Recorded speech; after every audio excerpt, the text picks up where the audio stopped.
Itu ditembak tembak. Oh, di jalan. Mari Bu diangkat. Di situ aja boleh. Dapat teman. Seorang siswi SMP di Denpasar, Bali menjadi korban pencabulan usai dicekoki minuman keras oleh seorang pemuda pengangguran.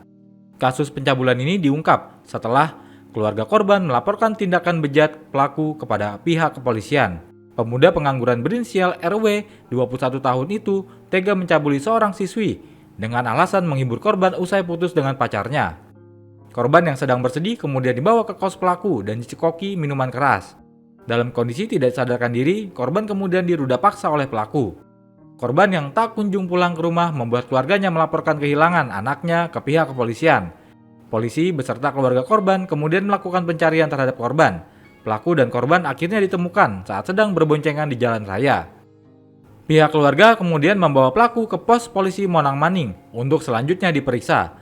Dari pengakuan pelaku, mengaku telah melakukan pencabulan terhadap korban sebanyak 1 kali. Hingga saat ini korban masih dalam pengawasan pihak PPA Polresta Denpasar.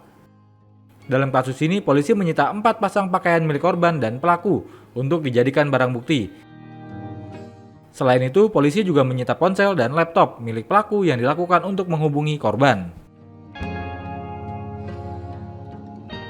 Langsung saja, terkait masalah penanganan kasus persetubuhan anak di bawah umur, di mana korban anak yaitu dengan inisial MKK, posisinya masih pelajar, di mana kejadian ini anak korban tersebut terjadi di 2 TKP dengan pelaku yang berbeda.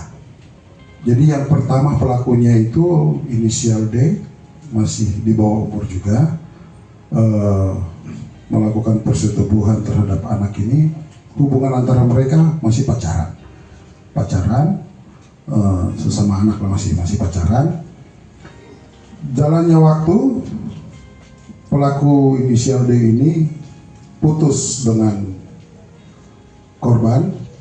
Setelah putus, dikenalilah sama pelaku kedua yang berinisial R.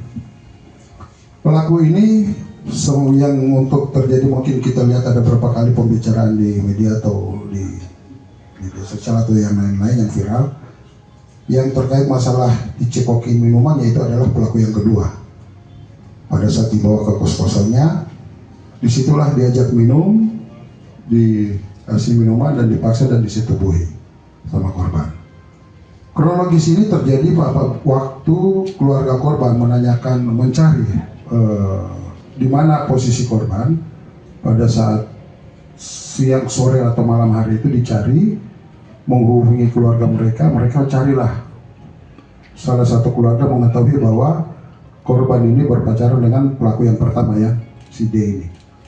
Nah, si pelaku D inilah, disitulah diketahui bahwa korban ini sudah berhubungan dengan ini dan berada di kos-kosannya pelaku nomor yang kedua. Jadi perlu rekan-rekan ketahui, korban ini sudah disetubuhi oleh 2 pelaku, bukan berarti di 1 TKP yang sama, tapi 2 TKP yang berbeda dan waktu yang berbeda. Secara teknis untuk penangkapan waktu itu dilakukan oleh kami dan juga oleh keluarga korban. Waktu itu bersama-sama mengamankan pelaku di dua lokasi yang berbeda, diamankan dan langsung kita proses. Sampai saat ini proses masih dalam proses penyidikan, karena pada waktu itu kejadian terjadi pada tanggal, ada 22 TKP, ya. TKP pertama itu untuk yang pelaku D itu terjadi pada persetubuhan tanggal 13 Januari.